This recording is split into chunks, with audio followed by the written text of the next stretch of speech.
Halo guys, balik lagi dengan aku Imas Wongdoro. Jadi kali ini aku sedang berada di museum. Pak, ini namanya museum apa, Pak? Museum Monpera. Museum Monpera. Monpera, Monumen Perjuangan Masyarakat Jawa Barat. Monumen Perjuangan Masyarakat Jawa Barat. Oke, mari Pak lihat dalam yuk. Silakan. Yuk. Wah, gelap kalau pakai kacamata. Oke, jadi ini kita masuk ke dalam.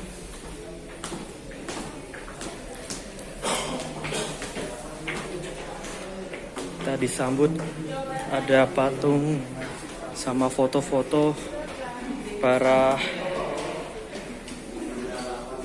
petinggi-petinggi atau orang-orang besar. Jadi dalamnya seperti ini ya, Lur.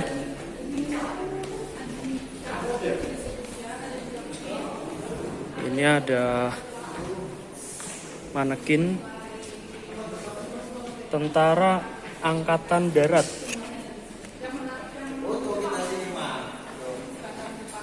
Ada yang perempuan juga. Laskar Wanita Indonesia.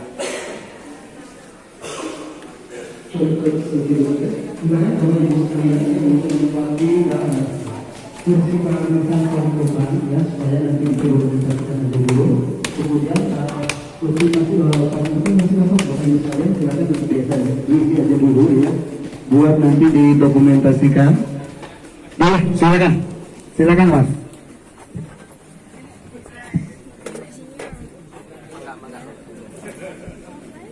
Jadi ini kita mau lihat film dokumenternya, Lur. Gak tahu ini boleh pakai kamera apa enggak. Tapi ini tak nyalain sih, tapi bateraiku juga mau habis. Jadi ini tipis-tipis.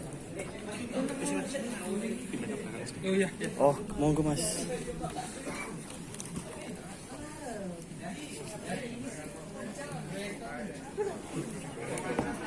Suasana ruangan. Jadi tak kira mau ki neng kene akeh penyimpanan bersejarah ngono ya Mas. Mas Nopek ya. Ini sama Mas Nopek. Tapi ternyata di dalam kita dijelaskan nanti. Dokumentasi silakan untuk mendokumentasikan kedatangan dari rombongan PT Advantage Seed Indonesia.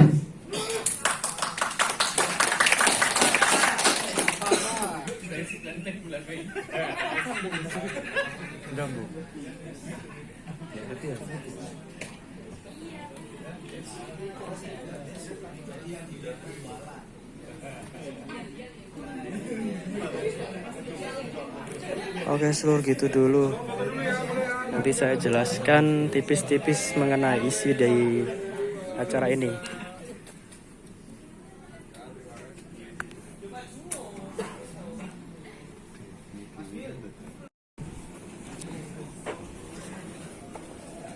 Jadi kita udah lihat Lur videonya, Lur. Videonya nggak saya videokan ya, karena itu aset penting dari monumen ini. Jadi nanti teman-teman kalau pengen lihat ya datang sendiri langsung. Nah ini selanjutnya dari ruangan pemutaran video kita bisa lihat artefak-artefak batu jaya. Oke lanjut.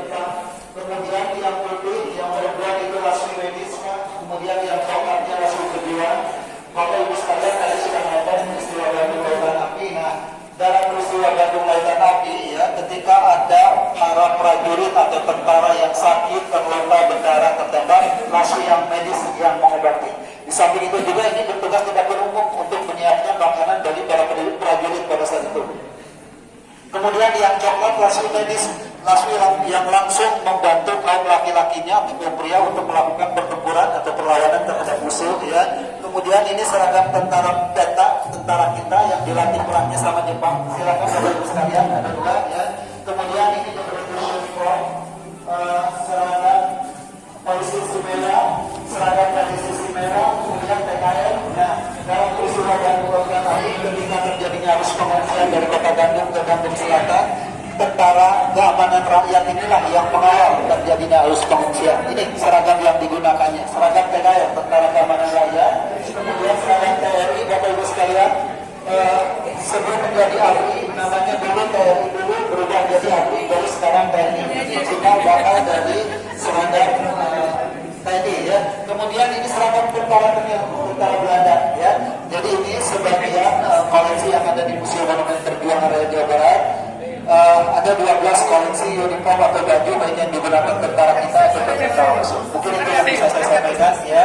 Ini kita dapatkan dari anak cucu tahun kedua yang terlibat langsung dalam peristiwa pada saat itu. Kemudian sebelah kiri dari Bapak Ibu sekalian sepeda ontel, sebelah kanan Bapak Ibu sekalian itu ada beberapa informasi yang berkaitan dengan perjuangan rakyat Jawa Barat.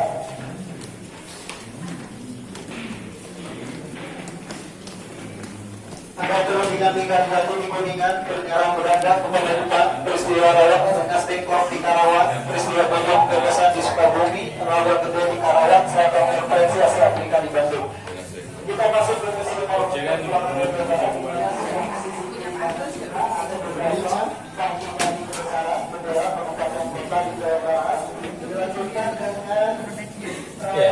gimana?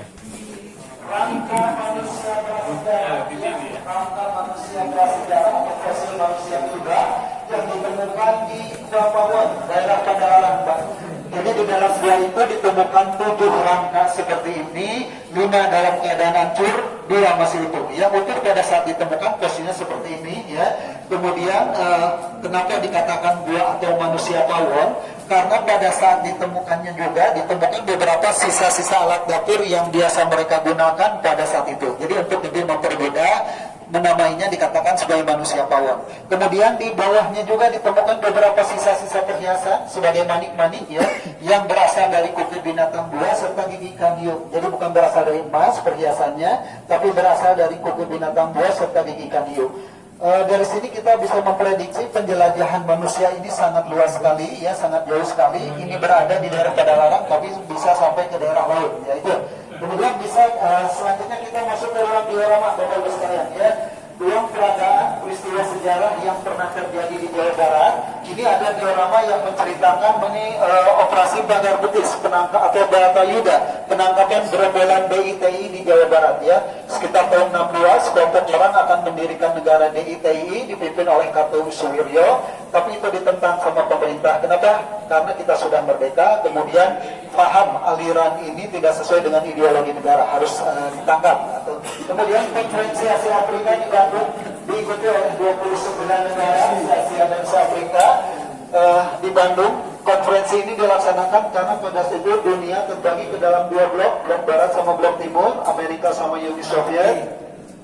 Indonesia tidak memihak salah satu blok dan Indonesia menjadi inisiator untuk dilaksanakannya perundingan ini. Akhirnya tanggal 18 April sampai 25 April tahun 1955, tepatnya di Gedung Merdeka di Kota Bandung, dilaksanakanlah perundingan konferensi Asia Afrika ini dan menghasilkan 10 ketetapan Bandung atau Dasar Sila Bandung. Baik Bapak Ibu sekalian, kita lanjut. Selanjutnya ada Lompan Siliwangi, hijrahnya tentara Siliwangi ke daerah Jawa Tengah dan Yogyakarta ya.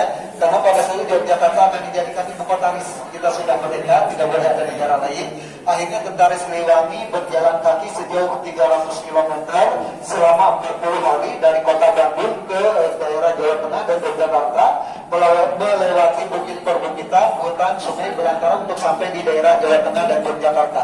Selanjutnya perundingan Linggarjati di Kuningan, Bapak Ibu sekalian ya. Perundingan ini dilaksanakan karena Belanda tetap tidak mau mengakui kemerdekaan kita. Kita sudah merdeka, Belanda tetap melakukan perlawanan atau penjajahan di negara kita. Akhirnya perlawanan secara fisik sudah dilaksanakan, kita sudah merdeka, Belanda tetap tidak mau mengakui kemerdekaan kita. Akhirnya dilakukan perlawanan secara diplomasi. Dilakukanlah perundingan di salah satu desa, namanya Desa Linggarjati di Kuningan, di wilayah Jawa Barat.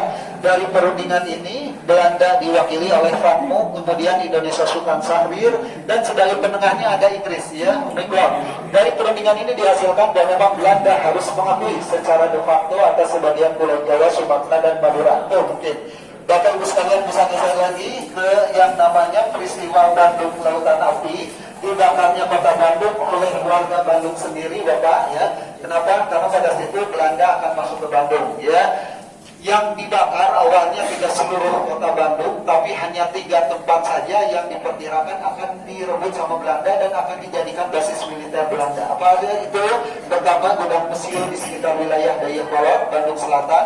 Kedua, markas BKR, markas tentara. Kalau sekarang mungkin Pangdam, ya Pak, markas Kodam, ya Kodam. Kemudian yang ketiga, restoran di sekitar Tegalega. Tempat itu akan direbut sama Belanda. 3 tempat itu dibakar, tapi pada saat terjadinya pembakaran 3 tempat itu, rakyat juga tidak mau kalau kota Bandung yang mereka cintai itu ikut direbut sama Belanda. Akhirnya tanpa diperintah, tanpa dikomando, mereka juga membakar rumah masing-masing, kemudian mengungsi ke arah Bandung Selatan.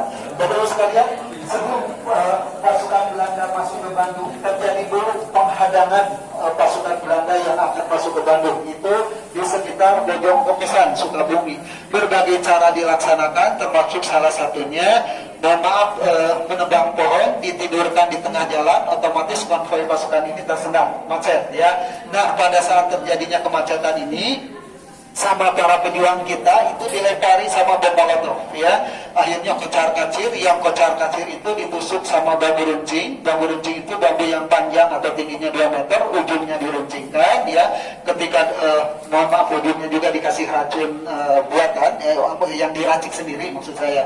Kemudian pada saat ditusukkan, otomatis reaksi racunnya sangat cepat sekali. Belanda tewas, yang ditusuk itu semua atributnya termasuk senjatanya dirampas sama para pejuang kita, dibalikan lagi untuk menyerang mereka, ya. Itu salah satu cara untuk melawan Belanda pada saat itu. Karena kenapa? Dari sisi teknologi kita jauh lebih kalah, ya. Kemudian dari sisi personilnya juga Belanda lebih banyak. Kemudian ini sampailah perkara istri Bapak-Ibu sekalian di Kota Bandung, ya.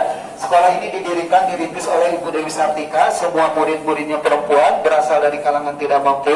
Murid-muridnya selain dibekali ilmu pengetahuan, dibekali juga berbagai macam keterampilan yang berkaitan dengan kaum perempuan.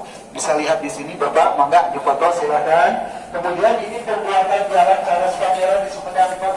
Pada situ Gubernur Belanda yang ini yang depan, Herman Willem den Deles, ingin membuka akses jalan dari timur ke barat, tapi dengan budget biaya yang sangat sedikit sekali. Dia berpikir bagaimana caranya jalan terbentuk tanpa mengeluarkan uang atau biaya yang banyak. Akhirnya memperkerjakan rakyat Sumedang itu tanpa digaji, tanpa diapa-apa. Mendapat perlawanan dari Pangeran Kornel, Pangeran Sumedang pada situ, ya. Kemudian yang terakhir ini pertempuran Sultan Agung Tirtayasa di Banten, Pak. Cikal bakal awal pertama kali kedatangan pasukan VOC masuk ke wilayah Jawa Barat melalui jalur maritim, jalur laut, tiba di Banten, kemudian dilakukan perlawanan sama Sultan Agung Tirtayasa. Awalnya ingin melakukan transaksi jual beli, tetapi melihat negara kita kaya, berubah uang untuk lebih menguasai. Silakan Bapak-Ibu sekalian. Kita masuk ke Museum Monumen Perjuangan Rakyat Jawa Baratnya, di mana di sini kita juga akan melihat berbagai hal yang berkaitan dengan perjuangan rakyat Jawa Barat. Di sini ada miniatur maket Monumen Perjuangan Rakyat Jawa Barat. Mungkin kita sekarang berada di bawahnya, di atasnya ini, ya. Nah, bentuknya seperti bambu runcing, jumlahnya 5, itu melambangkan dasar dari negara kita. Silakan, gimana Pak? Kalau ini mah rencana nanti ke depannya kalau malam akan dibuat seperti ini, Bu ya. Nah, ini malam-malam nanti insya Allah, ya. Malam-malam kesini lagi insya Allah ada seperti ini, ya. Nah, ini hasil karya anak-anak mahasiswa, Bu ya. Nah, rencananya nanti insya Allah ke depannya kita akan implementasikan, kita akan terapkan, kita akan aplikasikan karya-karya mereka terhadap monumen ini, tapi di atasnya. Jadi seperti itu, insya Allah nanti kan, ya. Boleh, makasih. Di belakang Bapak-Ibu sekalian ada beberapa rampasan kita dengar dari tangan Belanda, Pak. Ada teropongnya, itu asli teropongnya, kemudian helm bagiannya, kemudian pistol Colt, Sherman tank, ini MP40 atau stand gun, ya. Kemudian ini Bradley mesin gun, Pak. Kalau ini replika, kalau itu asli, Pak. Kalau lagi ini replika, nah, itu asli yang stand gun, ya. Ya, stand gun asli. Biasanya kalau stand gun itu kan untuk perlawanan, kalau Bradley mesin gun, dia ada ketinggian suaranya sambil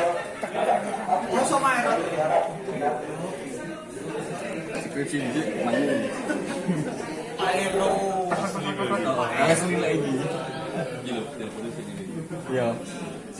Baik, Bapak Ibu sekalian, nah ini ada batik tulis dari Kabupaten Kota di Jawa Barat, Bang, ya. Batik tulis ini batik hasil karya atau ajaran atau pendidikan yang diberikan oleh Dewi Sartika kepada anak cucu, kemudian diteruskan kepada generasi selanjutnya.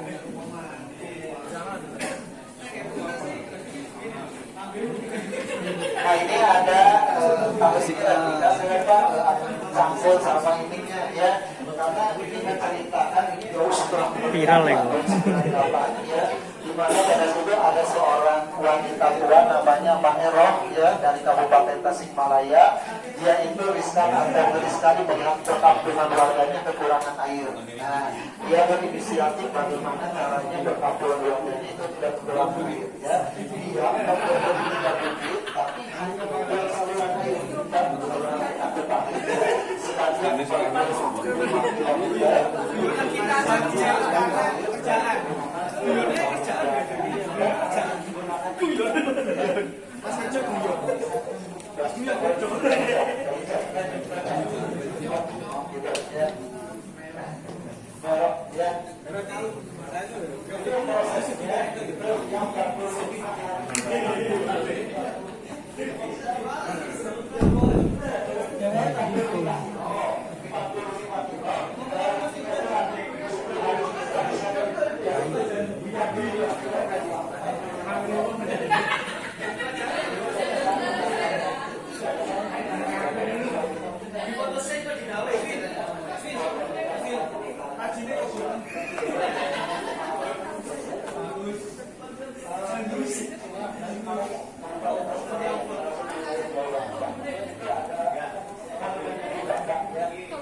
Kalau nancap berarti nggak bisa balik ini ya.